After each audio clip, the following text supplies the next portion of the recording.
Greetings, metalheads. I'm back after a very long break, and I thank you wholeheartedly for still being here with me and for returning for a new analysis of metal lyrics. Since my last upload, I actually filmed 2 videos in locations which I thought to be appropriate for the subject matter, but they got deleted and my mic broke, so I rage quit. But now I'm back, resigned to the idea that I can only film inside for now, even though this particular one was a good one to film out in the woods somewhere. But for now, my shelf of books will suffice. But even though we are long away from the times when summer died fast, we are still at an ominous change of the seasons when winter has been spawned from barren thighs. So here we are discussing today Cradle of Filth's Summer Dying Fast. This song is available in 2 versions, so the original from The Principle of Evil Made Flesh back in 1994, and the other one from 2001, Bittersweets to Succubi. And whenever 2 versions of a Cradle of Filth song are available, I'm always in this huge dilemma over which versions I should react to, and because the newer ones are more complex musically, and I absolutely adore the Rim Mistress version of Cruelty and the Beast, but for this song I choose to go with the original version, and not only because of nostalgia and because that's the version that I immediately think about when I hear Summer Dying Fast, but also because of the end of the song. And let me know if you agree with me or not in which version is your favorite, but I absolutely love the original ending and I find it to be an immense pity that they changed it. So yes, so we are going with the 1994 version today. Thematically, we see a lot in Cradle of Filth's music this idea of an ancient community that had spent centuries in the shadow and waited for the time when Christianity was at its weakest in order to step out and overthrow the old regime and place itself at the head of the new old order. And out of the songs I analyze, we see this, of course, in Tearing the Veil from Grace and Of Mist and Midnight Skies. So essentially, this is what Summer Dying Fast is as well. It's one of their satanic songs, if you will, even though, again, Satan isn't even mentioned here, but with the twist of the true romantic fashion in which this idea is exposed. So let's listen to the song.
From the beginning, in continuity of the title, we see a rich description of nature that invokes a sense of decay. The garden, traditionally a symbol of life and fertility, is swarming not with the beauty and scents of flowers and fresh greens, but with acrid clouds of summer flies, suggesting rot. This is a twisted image of the Garden of Eden, and I think it refers to Earth in general, where God is real but only a human being. He's dead, he is in the grave, and the masses of wise people who have given themselves to celestial dreams represent the Christians who still are waiting for Jesus to save them, desperately and futilely clawing to an image of him that isn't real, because the real Christ is simply dead.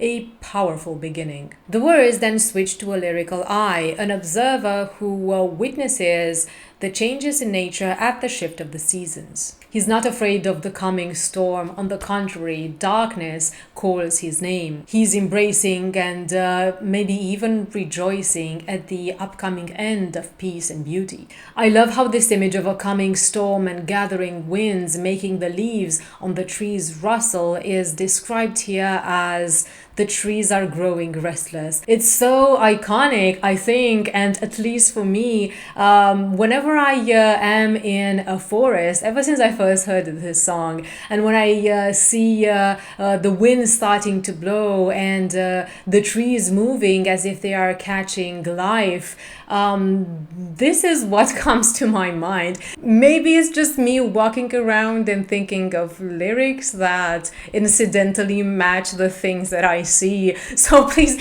let me know if I'm crazy or if you guys do this as well. The references to the Garden of Eden continue as the tree of knowledge has been rendered useless by the interdiction to eat from it. Its fruits, as they were not picked and eaten, have fallen on the ground rotten. Just like the expectation of salvation is futile.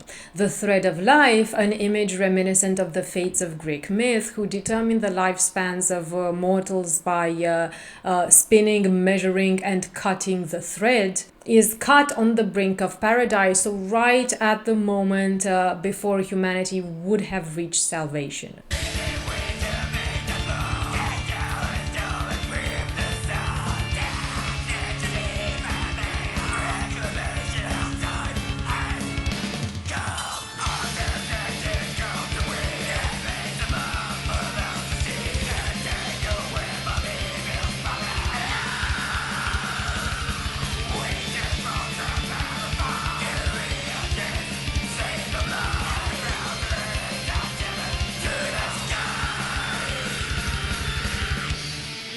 And now that the cold season is coming and God has been proven useless, it is time for the forces of darkness to gather and for the destruction of the world as we have known it to begin. The time of reclamation, the time to take back what should have been theirs all along. We have a plethora of personifications of the forces of nature in this song in general and in this stanza in particular. We see the gathering of winds of hate, grinning with maliciousness as they destroy everything that humanity has built. The image of the destruction of towers tall that grip the sun evokes the image of Icarus and the Tower of Babel as symbols of the hubris of humanity that has reached too close to the heavens that it deserves to be punished for it. Humans have built civilization out of egotistic pursuits to prove how powerful they are and how they can achieve immortality by what they leave behind, but their ambitions, like their civilizations, now crumble. The seasons are used here with their traditional symbolism, so nothing out of the ordinary in the description of summer as a time of hope and happiness and goodness. So of course the end of it represents the end of all hope, the beginning of a decay that only worsens as autumn shifts to winter. So the change of the seasons is equated with the change of the world order.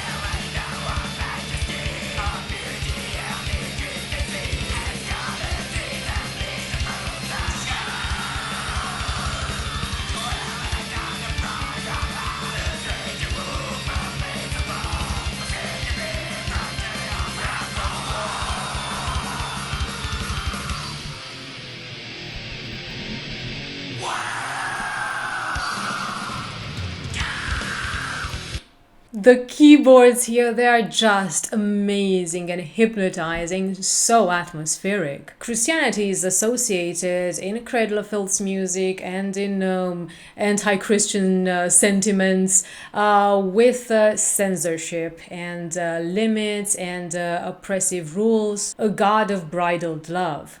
Of course, this god is placed in opposition by Cradle of Filth to a pagan goddess, as it appears in so many of their songs, like the Black Goddess Rises, Haunted Shores, the Queen of Winter Throned, and so on. So Diana is mentioned here as yet another personification of natural elements, namely the moon. What I understand from this stanza is that humanity has tried to comprehend the universe, but their comprehension has been severely limited by the belief in the Judeo-Christian God. So they will never be able to regain their noble connection to nature as long as this God exists. And this will be their downfall as they sit and expect for God to save them from chaos roused to war, but their God, of course, will fail them.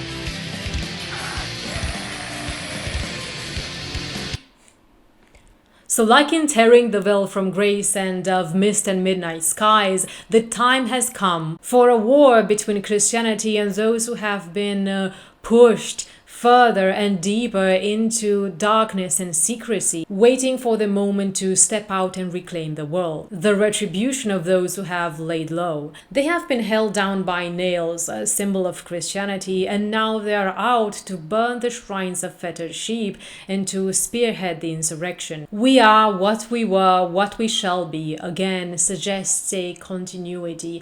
They have always been there in the shadows, never losing their ambition, but only concocting the plan and gathering strength, waiting patiently until now, the perfect moment.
The ending, this ending is the reason why I chose to react to this version, yeah.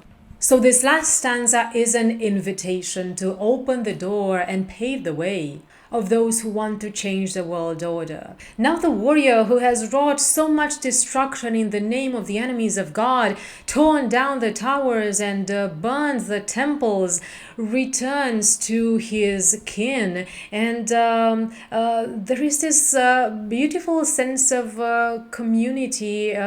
It's so comfortable and almost cozy, and we can imagine that from war he returns to the people he has fought for, an entire nation hiding underground that is now able to come to the light, and says, "Come, the world is finally ours. Summer is dying." I think it's really beautiful. The ending is so iconic, and especially those the keyboards at the end, they're so evocative.